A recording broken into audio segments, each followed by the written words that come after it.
This is a very short list. There are many other people and research that I turned to for this presentation. But I really want to thank Hannah in particular. I couldn't, without her moderation, I don't know how this could possibly go today. And Leroy, of course, I thank you for joining us as well. This is probably information that most of you know, but Summitville is located in the San Juan Mountains at the headwaters of Whiteman Fork and the Alamosa River. I've seen varying amounts that it's either 21 or 28 miles from the town of Del Norte. I think that's probably as the crow flies, or maybe on Forest Service Road 330. I'm not sure which. The Summitville, the historic town of Summitville, and the mining complex is located in an open valley with the remains of structures and mining sites scattered across the valley and on the steep slopes bracketing the valley. Elevation varies at the site from 11,200 feet at Whiteman Fork to at the crest of South Mountain, which you can see down at the in the bottom photograph at 12,555 feet. The South Mountain is a dome and a result of ash flow from the Platoro caldera, which is just under 30 million years old. Conditions at Summitville from the very beginning were difficult and harsh. Average snowfall is 389 inches a year. Average temperature is 31 degrees Fahrenheit. And I think I failed to mention that the way we're going to maybe step away from my presentation is if Leroy at any point wants to either correct me or fill in any more details, he may just jump in. And certainly, I appreciate any questions that come up as well. So and one more thing, it is my understanding, and I've read a couple of different versions of this, but in terms of Colorado history, it's the highest mining town in Colorado. It was the most profitable and it had the longest continuous operation. And in part, that's because it didn't just have gold, it also had silver and copper. So during periods of war or whatever, it could continue to operate. So as so many mountain towns are, mining towns in Colorado or across the West, it's a real story of boom and bust. And I won't be able to go into much details today. I'm really going to focus on just a few of these because I do want to give Leroy time to talk at the end. So I'm going to make my part of the conversation hopefully shorter than longer. Gold was first discovered in 1870, and it was the first gold found in the San Juan Mountains. Shortly thereafter, miners started racing up the hills to come to Del Norte, or excuse me, to Summitville. The town of Del Norte was established in 1872 as a distribution and banking center for Summitville. Ore was hauled to Del Norte by pack animals until toll roads were constructed into the area. And Leroy is going to speak about that in particular a little later on in the talk. By late 1875, year-round mining operations had commenced and stamp mills were also in operation. In July of 1877, there were approximately 250 people in the district. By 1881, the Denver and Rio Grande Railroad was built to Del Norte. By 1883, Summitville had a telephone linkage, which in fact I learned from Leroy also a few years back. Between 1881 and 1883, Summitville really reached its boom peak. It's considered the largest producer of gold in the state. It was by then. Populations during this period of time, this early period of placer mining and early gold strikes, ranged between 300 and 600 people. But at some point in there, I've read that there was as many as 1,500 people.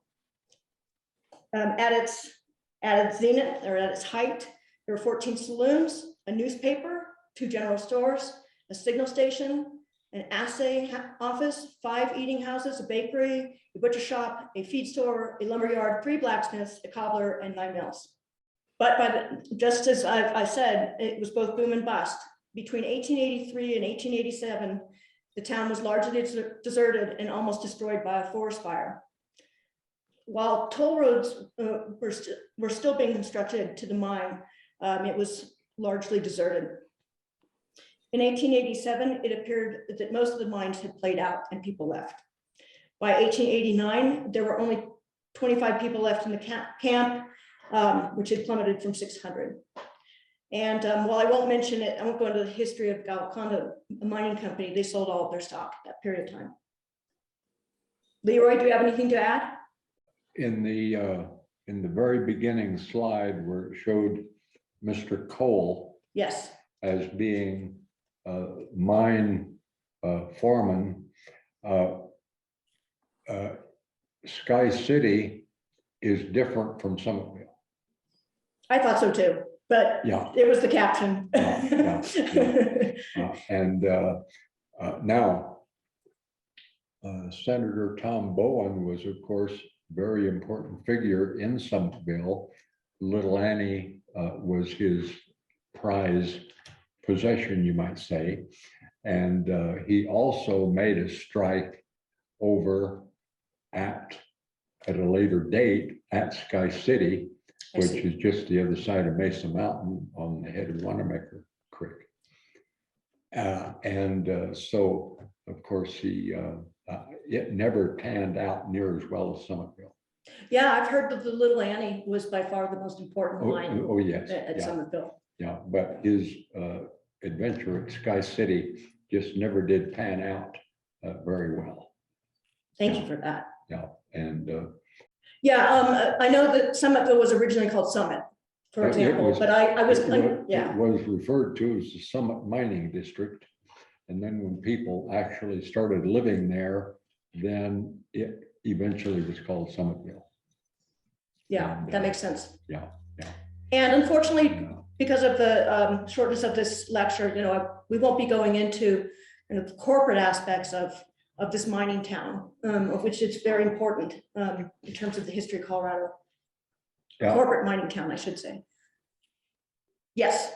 Jack Pickens, well, he was a hard rock miner originally from Tennessee, and he was working in Summitville, and in the early 1900s discovered a small outcropping that had a few little small spruce trees close by it, covered with some moss and grass and whatnot. And it was, of course, kept very secret for roughly 20 years. And all that time, of course, Reynolds Mining owned everything where it was at and around it. So he couldn't divulge any information about it until he obtained a lease. And of course, he had to have Judge Wiley here in Del Norte to do the legal work to obtain the lease. And when they were getting ready to go up there, Wiley asked him what he needed in the way of equipment. And he just said, well, a few hand tools, and that was it, because it was all right there. Yeah. There wasn't any great big production, equipment wise or anything. And so, yeah, of course, they, out of all the proceeds out of it, I don't know. I've heard estimates as high as $500,000, which is probably pretty close. Of course, Jack Pickens had a bigger family than Judge Wiley, but Judge Wiley ended up with more of the proceeds, you might say, from the whole adventure than Pickens did. And the Pickens girls were, of course, here in Delaware, and they, prior to his strike at Summitville, they weren't in the society circles in Del Norte, but after the strike, they sure were. I think some of that information comes, I mean, you may just know it, but also, I believe it's in Ralph C. Ellthorpe's piece. That is referenced at the very beginning of this talk. Yeah, it was Now, I had heard some people say that when that first bit was shipped out to, I think the smelt was in Colorado Springs at the time, that there was parts of it that, of course, when it went through the crusher, it rolled out like bread dough. It was just the pure stuff. Wow. Yeah, and then of course a lot of other stuff with it, but very concentrated. Yeah, and funny part about it was there were several of let's say tunnels that had been done in that vicinity, but all of them missed his location. And of course, I imagine they were quite surprised and astonished and disgusted all at the same time as to how all of this had missed his location. As a descendant of miners in Colorado, I've heard many stories of Yeah. very similar. Yeah. And so, thank you, Leroy. We're going to actually skip way ahead so that we have more time to talk to Leroy. And I'm really going to focus on, I apologize, we're just going to skip over other booms and busts well into basically the 1980s, when Summitville Consolidated Mining Company operated an open pit mine using a heap leaching system to extract gold and excavating the waste waste rock and tailings. And they were in operation from 1985 till 1992. And then in 1994, Summitville was declared a Superfund site. And that's where sort of my experience starts, and Forest Service got more engaged in working to manage the Summitville site, along with the Colorado Department of Health, can never do it, Colorado Department of Environmental Health, Education, Welfare, yeah. and the County of Rio Grande. So out of that process, the Superfund site, and then we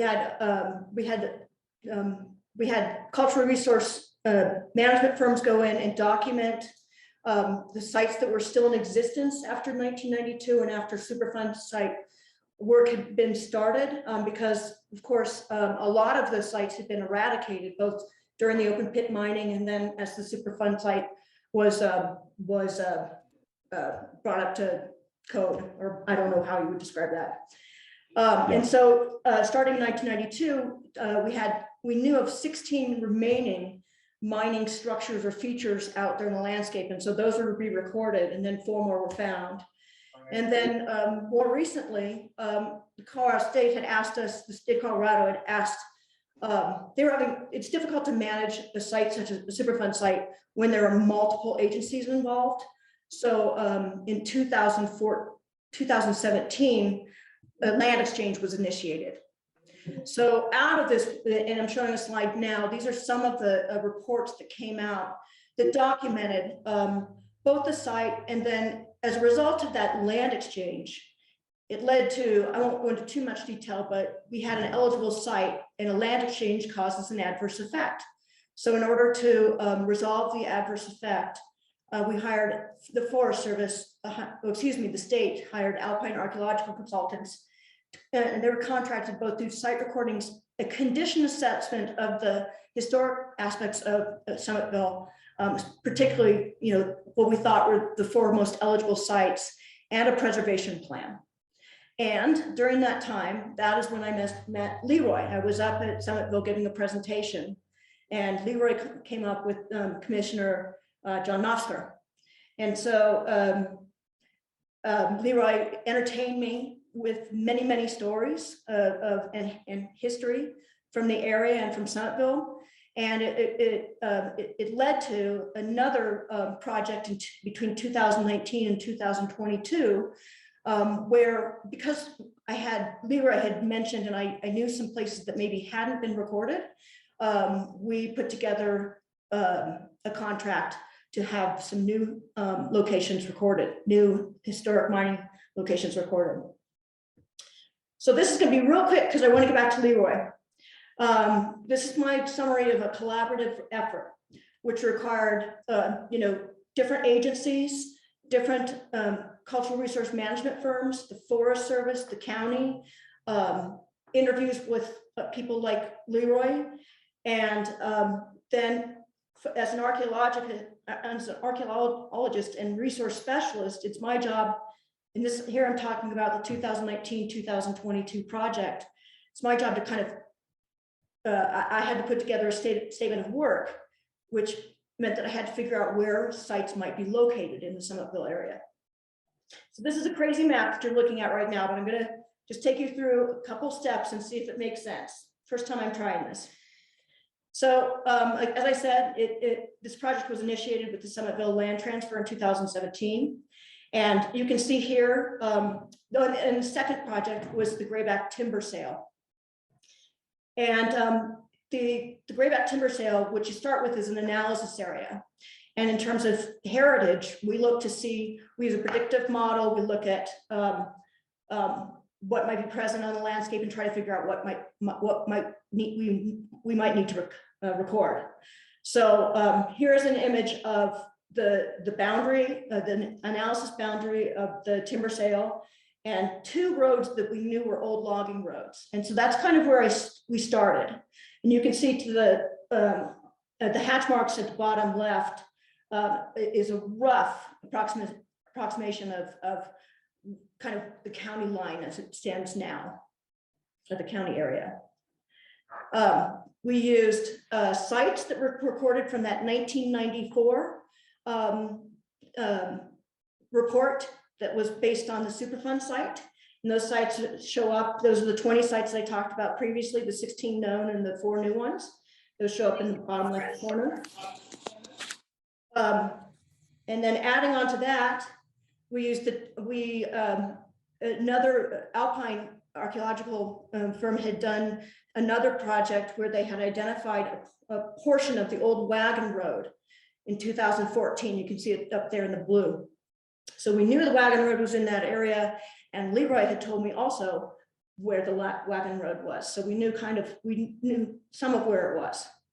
Also, we relied on other Forest Service personnel that had been out in the field. It's always good for archaeologists to talk to, timber folk and biologists and other staff at the Forest Service, because they're on the landscape as much as we are, and we're often having to cover a lot of ground. So out of that, we were aware of a hunter's camp that had never been recorded, a prospecting pit that had never been recorded, a historic toll road, other segments are probably out there.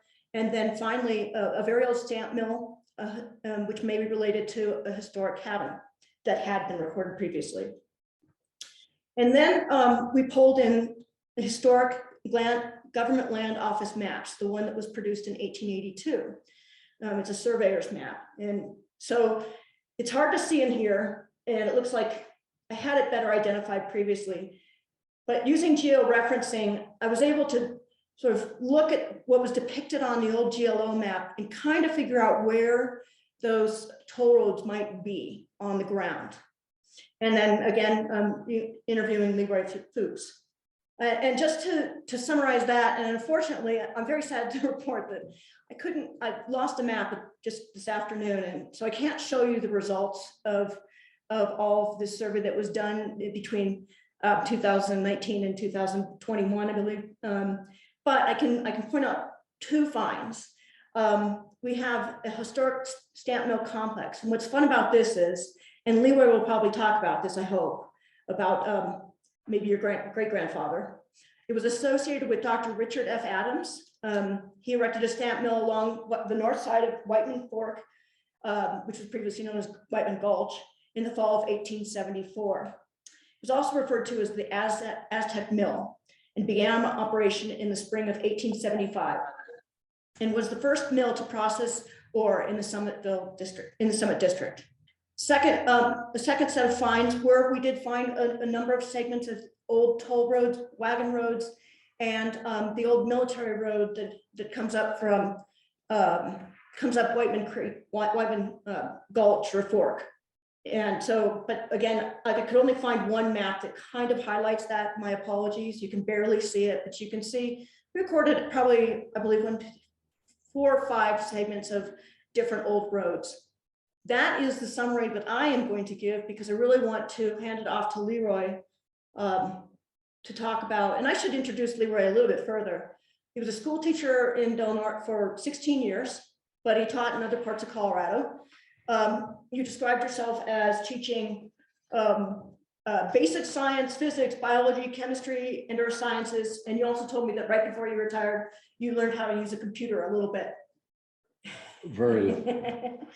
And if it's not obvious, he's a great historian and a great storyteller. So with no further ado, I'd like to hand it over, and I'm hoping you will talk, Leroy. Well, you can choose what you would like to talk about, but certainly I think the wagon road story is most interesting. I mean, it's just fascinating, of your grandfather and freighting. Yeah.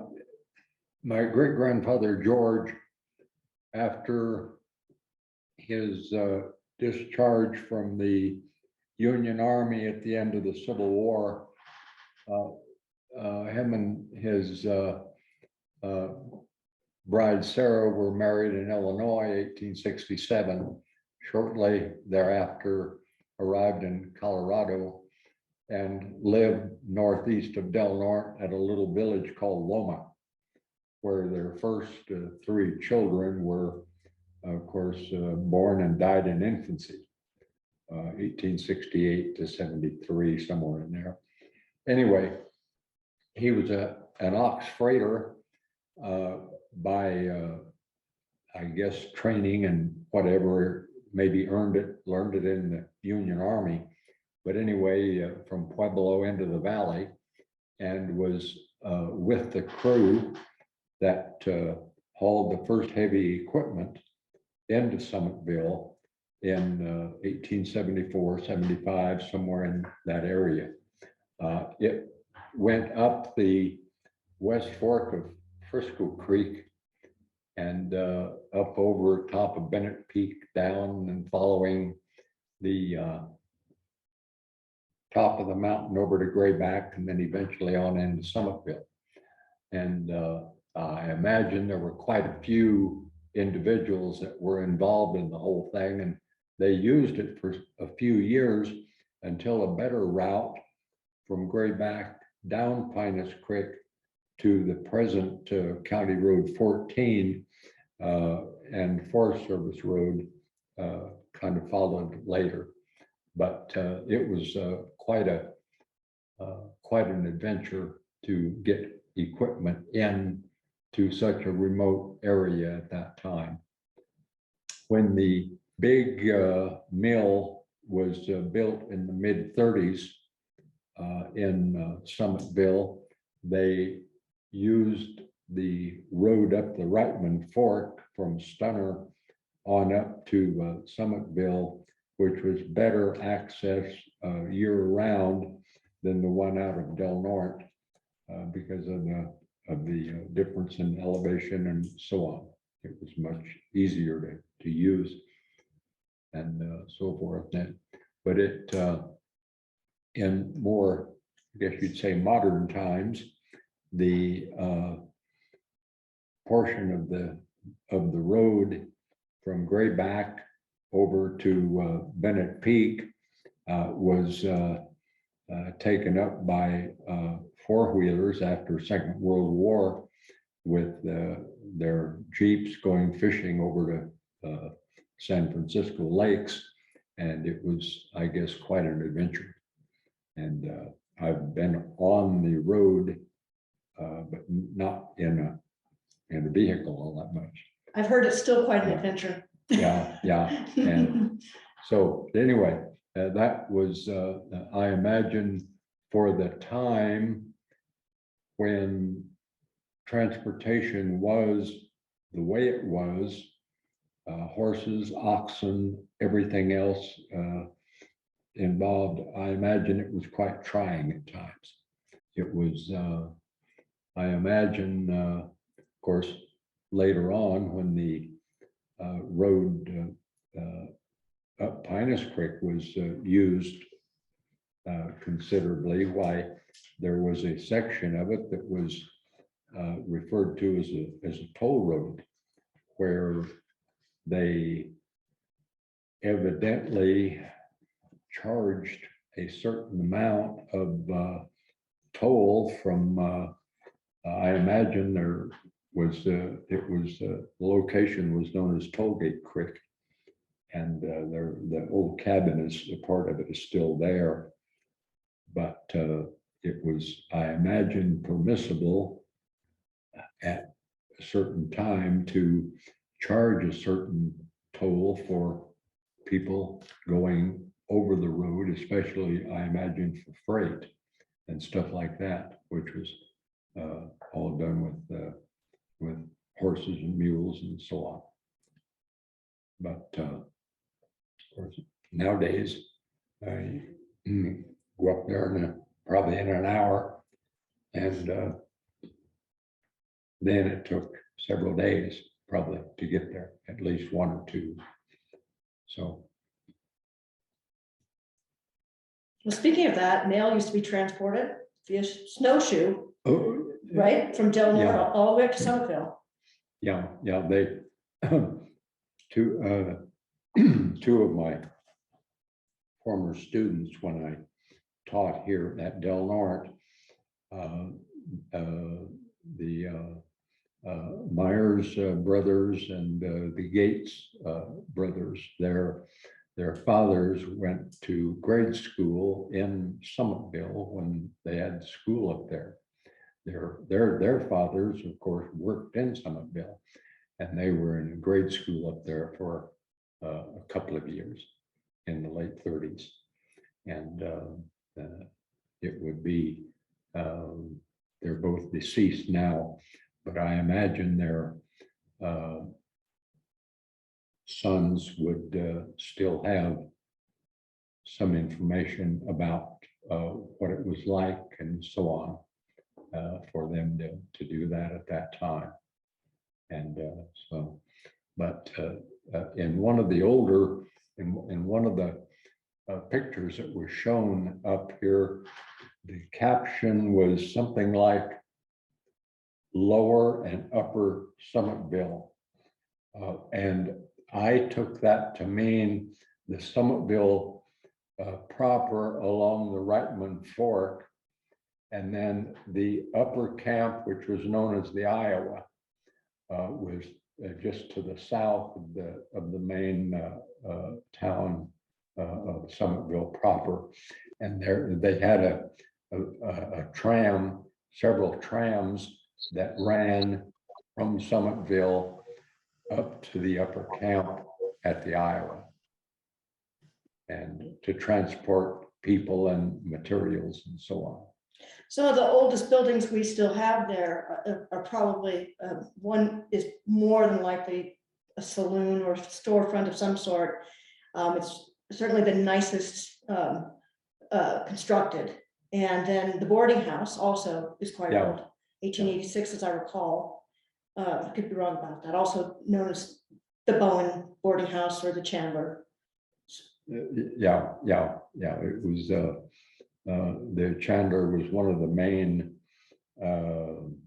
entrances, or adits, I guess they're sometimes called, and the Reynolds being another one. Those up above the Iowa, some of those adits were above 12,000 feet that were, of course, being used. And so, but when the open pit area took off, a lot of the east side of South Mountain get totally obliterated. So much of the historical sites and locations that were present prior to that time, all of the openings, the various mines and tunnels and everything like that are totally gone. And it would be kind of nice to have that put in a presentation of kind of reduced scale, of course, so you could really get a feeling for what it was like compared to now.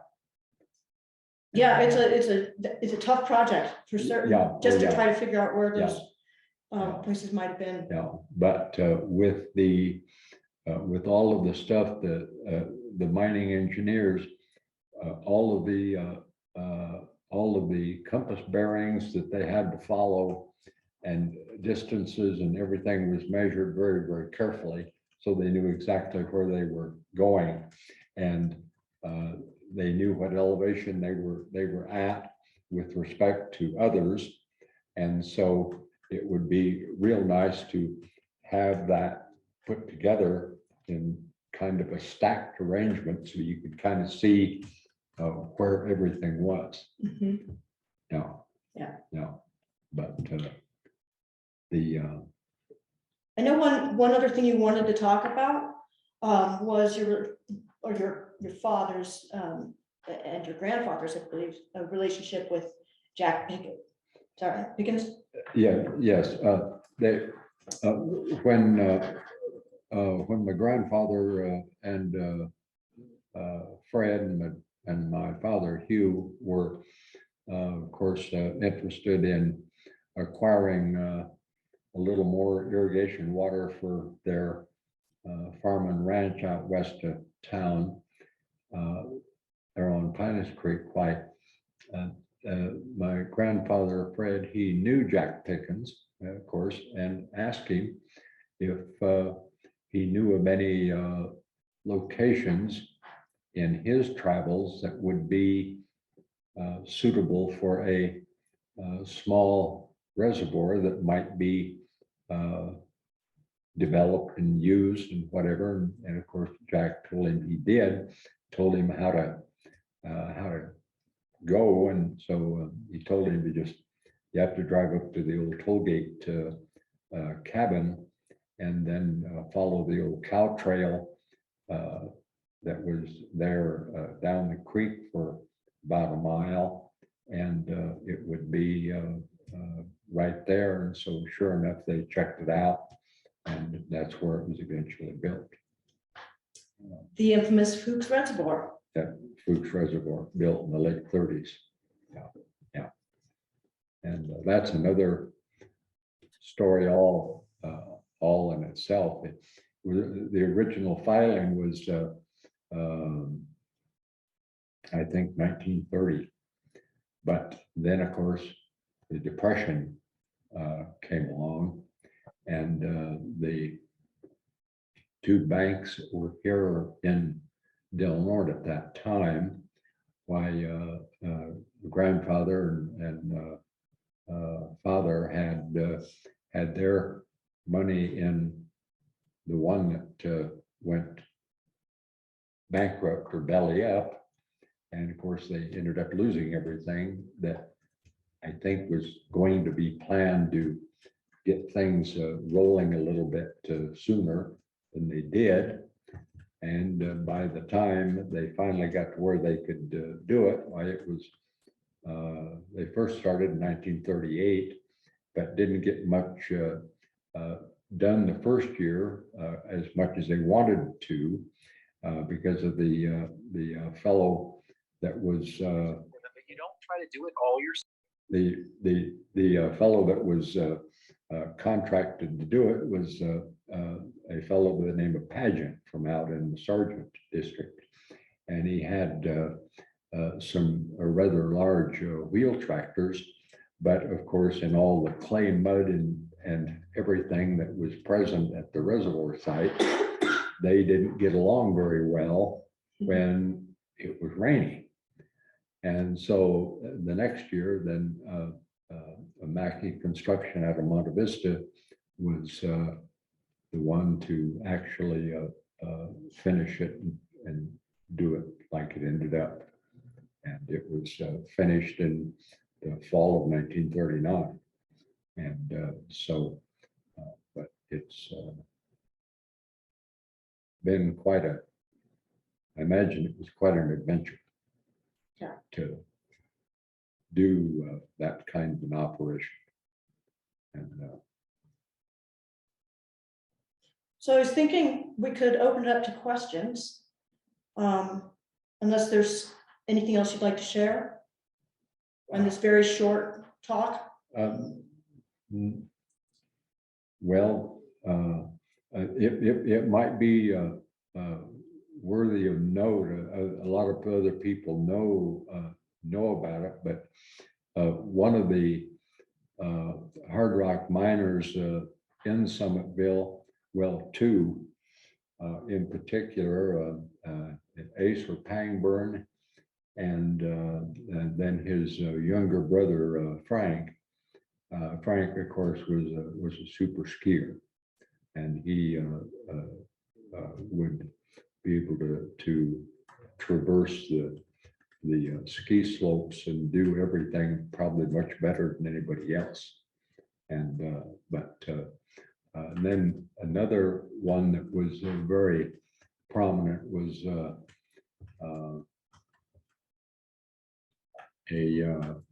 he was also another hard rock miner, Mr. Posse, and his daughters, Harriet and Lucille, were teachers here in the Del Norte district after they grew up and so forth. And they were my father's teacher and mine as well. And so, but the whole history, you might say, is kind of interesting to notice the way that certain people were, of course, known, and connection between them and what they did and so on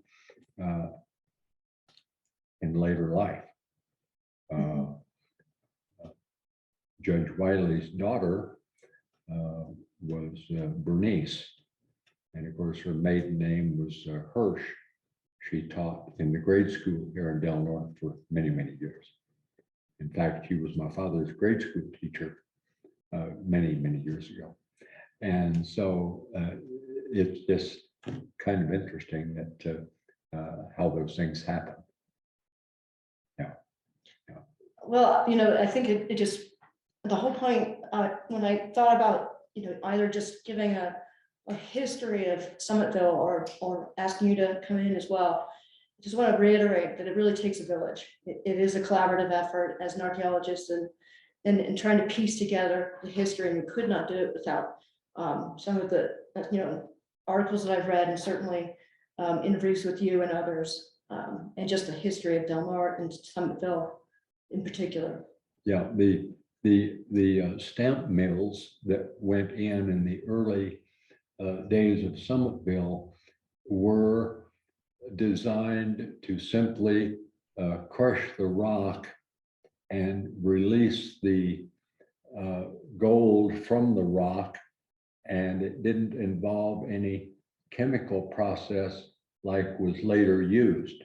But after the real high-grade stuff had been exhausted, then the gold was still there, but it was present in a form that the stamp would not be able to produce anything.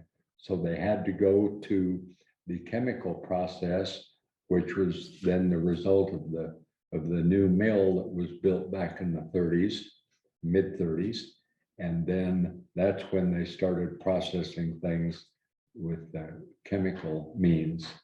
And the stamp was good, but if you had the right kind of stuff, then it had to be done otherwise.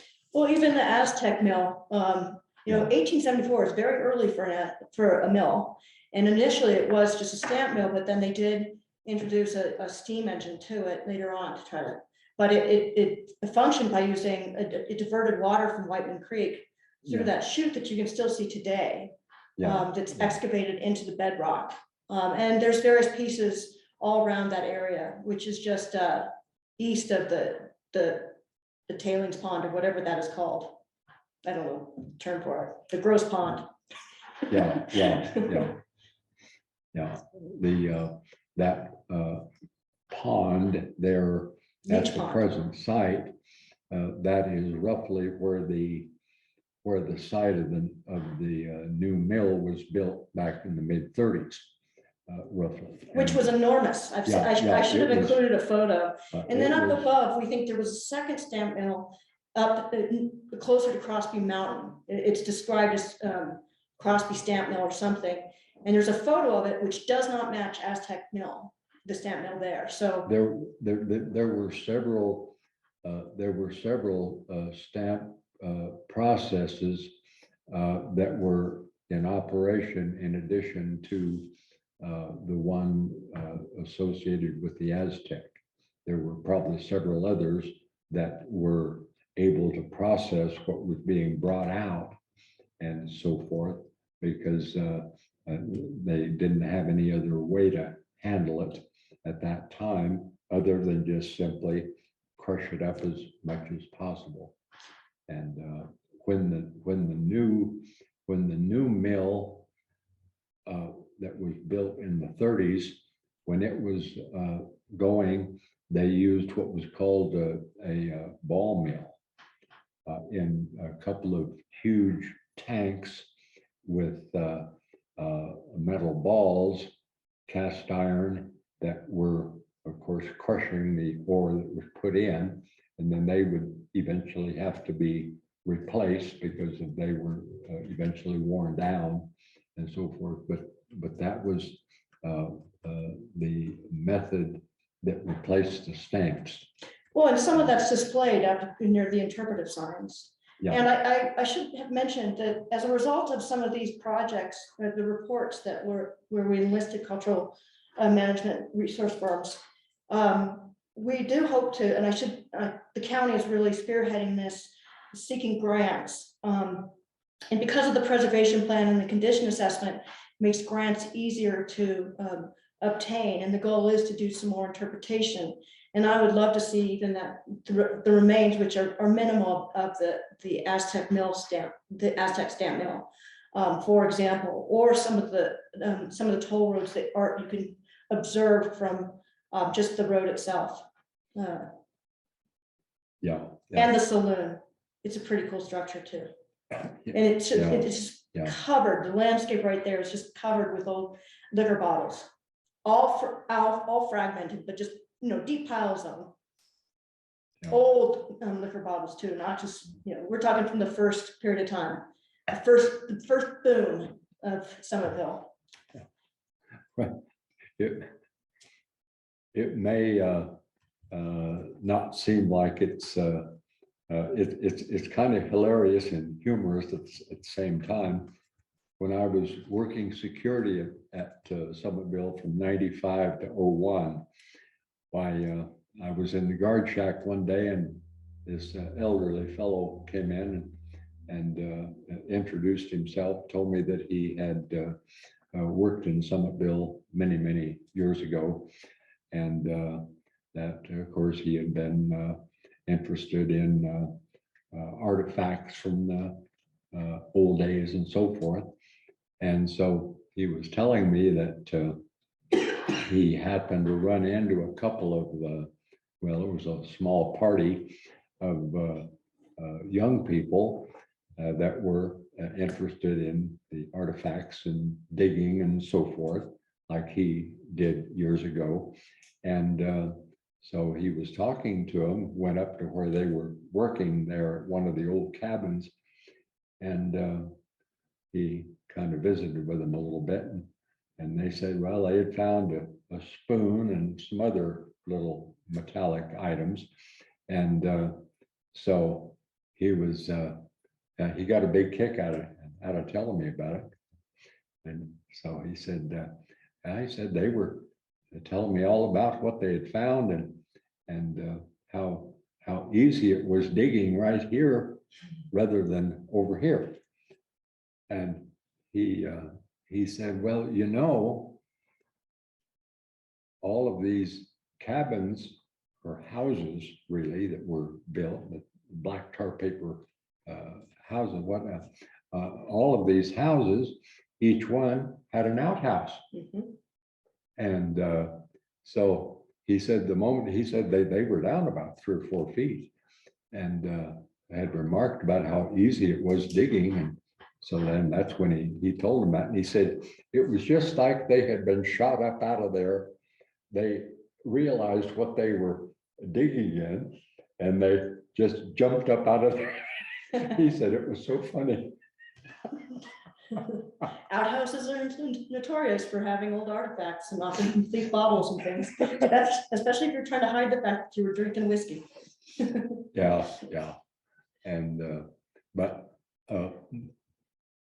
we went on shortly after my grandmother passed away in 1950. Well, my grandfather had worked in the Creed mines when he was a young man after his parents were gone. And he was up at the Commodore 5 in Creed there for 5 years, from 02 to 07, before coming back to the ranch. And he was, of course, interested in mining. So after grandmother passed away, well, then we went on he took us on a little trip to Summitville one day. And it was just shortly after they had quit all operations up there, and it was almost as if everybody just up and left all of a sudden. There was the assay office and the ball mill. They were all just like they were when they shut it down. Balances in the lab were still there. Jars of chemical reagents were still present. In some of the houses, there were still dirty dishes on the table and so forth. Maybe it was left over from occupants, or maybe somebody else had used them after they left, who knows? But it was just strange. And so anyway, we were up there for a little outing, and at that time, of course, the mill was still in existence there. And sometime the previous winter or two, the snowslide had come down off of South Mountain and ran into the southwest corner of the mill, and it did a little bit of damage, but not a great amount. Mhm. But you could see where it came all the way down now, and it was quite a sight. But So we only have a couple minutes left, really. Are there questions that? Yeah, we have some questions. One is, are there any books you would recommend on the history of Summitville?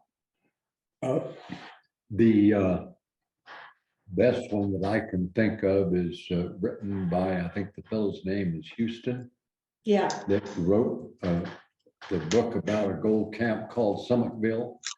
And it's in collaboration with Mr. Ellithorpe. Mhm. And and I have read it, and of course in visiting with Mr. Ellithorpe at county historical meetings and so forth, and then checking the book out. The most important thing about the book is the very last sentence in the book. That is the most important part about the whole book. And if you haven't read it or know what I'm referring to, then do so, and it will be very enlightening. And that's as much as I'll tell you. I'll let you discover. It's a tease. Yeah, that is an invitation that you must check this out. Thank you. Let's see. I think we've got a couple other questions here. So Steve was wondering, can the general public tour the actual reclamation buildings where the water is treated?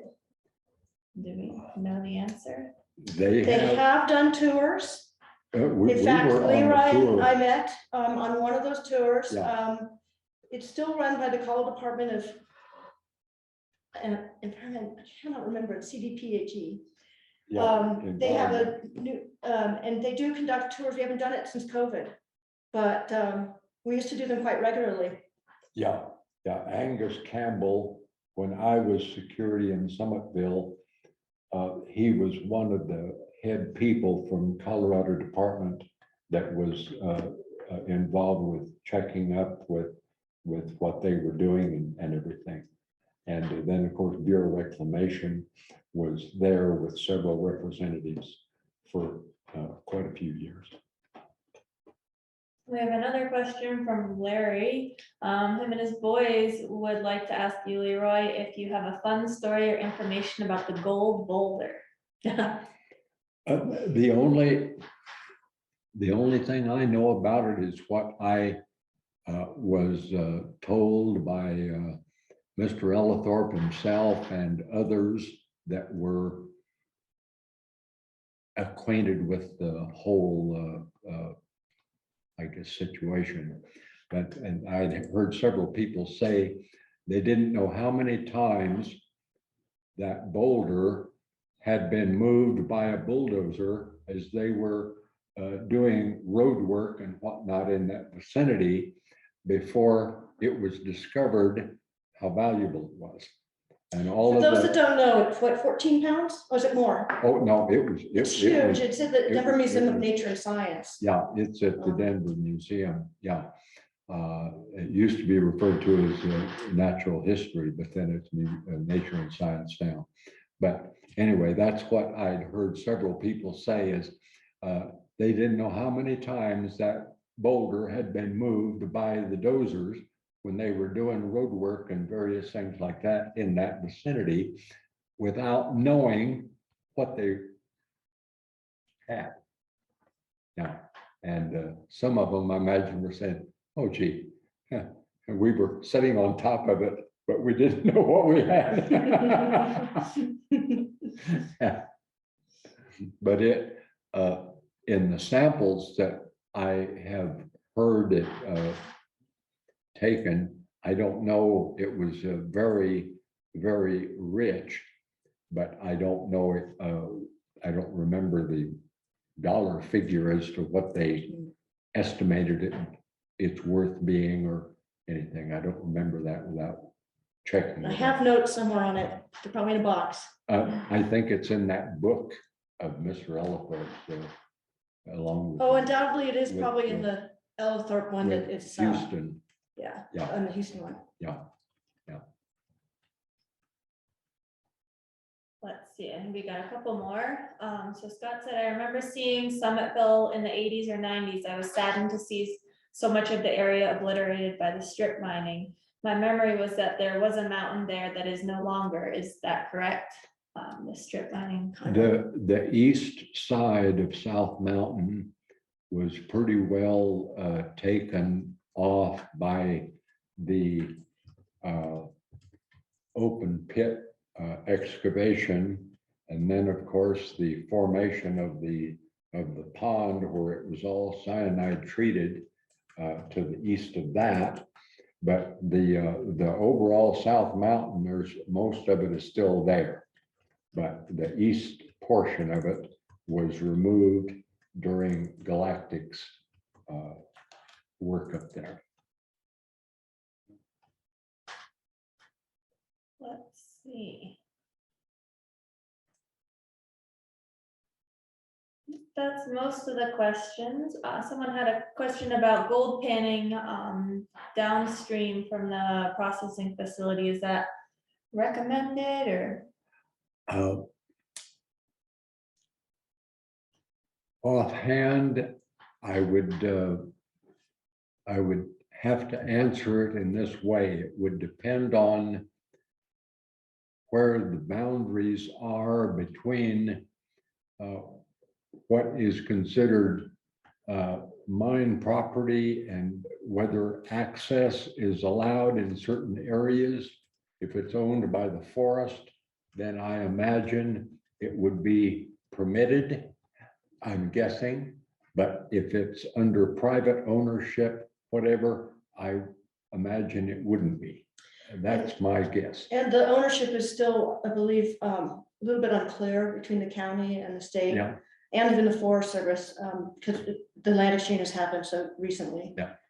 I But can't remember off the top of my head what the regulations are on the Forest Service. Pretty sure you can pan, otherwise, I mean, we even, there's mining laws that enable prospectors, but not on private land, of course.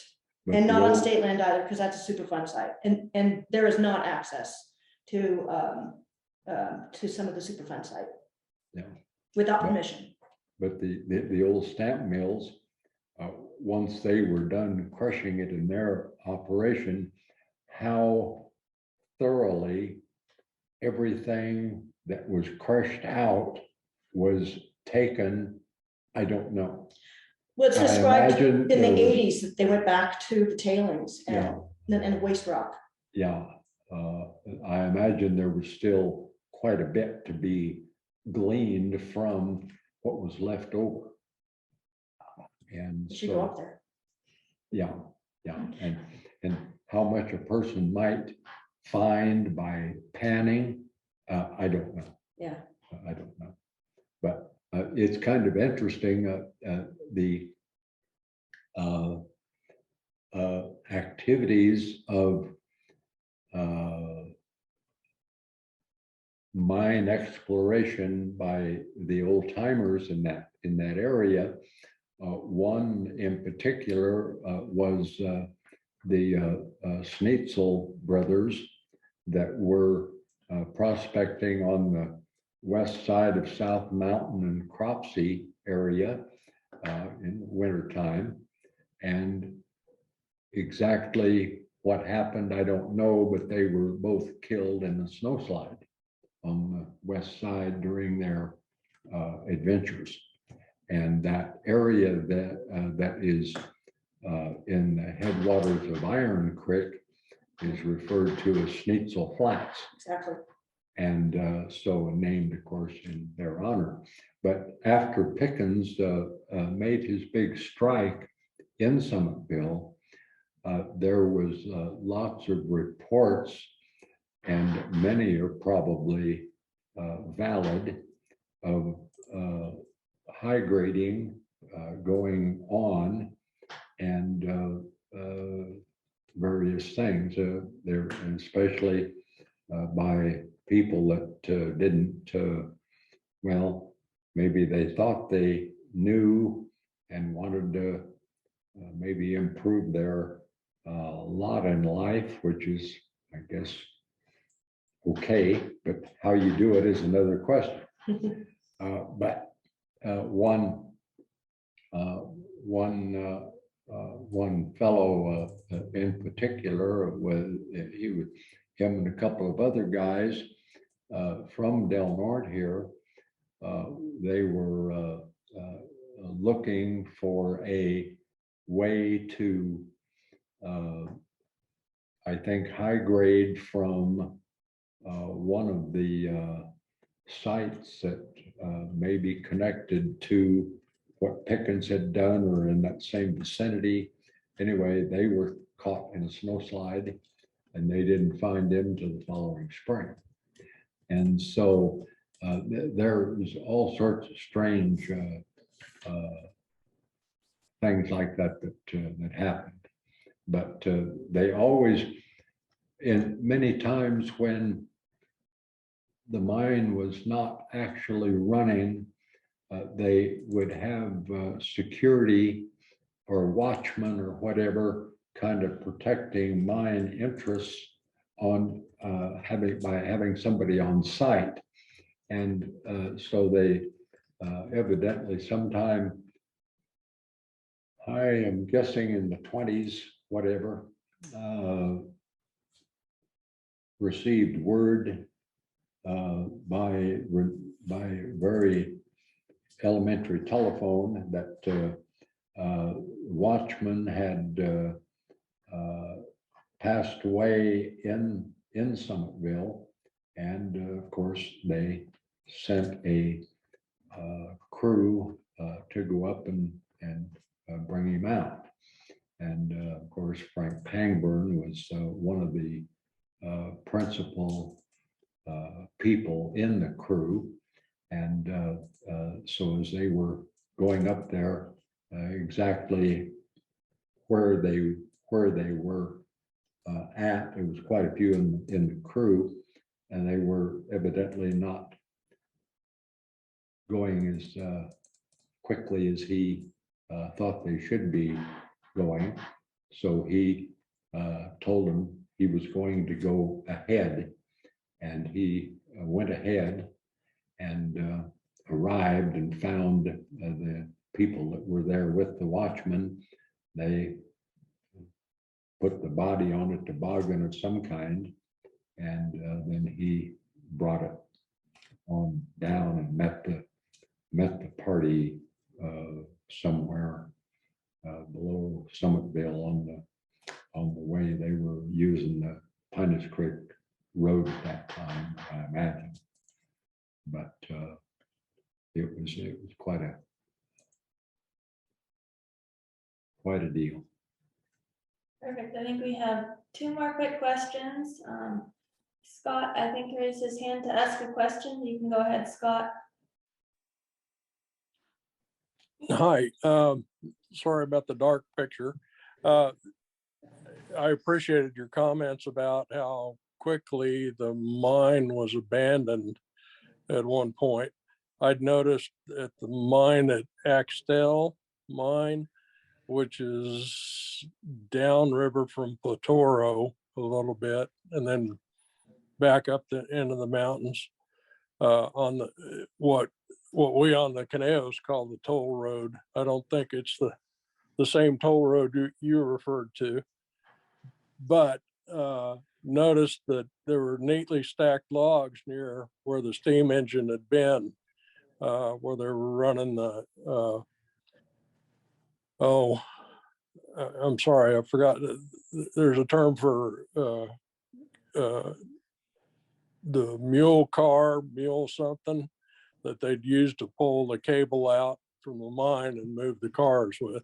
Anyway, the neatly stacked cut lumber that was left there, apparently at Axtell, they decided they were done, and they walked out with a stack of several cords of wood just stacked there, and you can still see it today.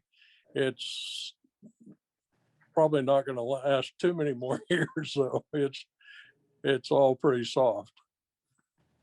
That's all I had to say, just a comment. Thanks for your insight. And I wanted to say that in regards to the book that Leroy mentioned, it's Richard C. Houston, Huston. It was written in 2012. It's called A Gold Camp Called Summitville. Yeah. In relation to your question about the Platoro location, it's kind of interesting.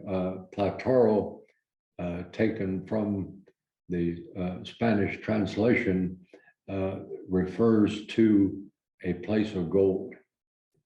And so there was, of course, that geological Platoro caldera, which was huge.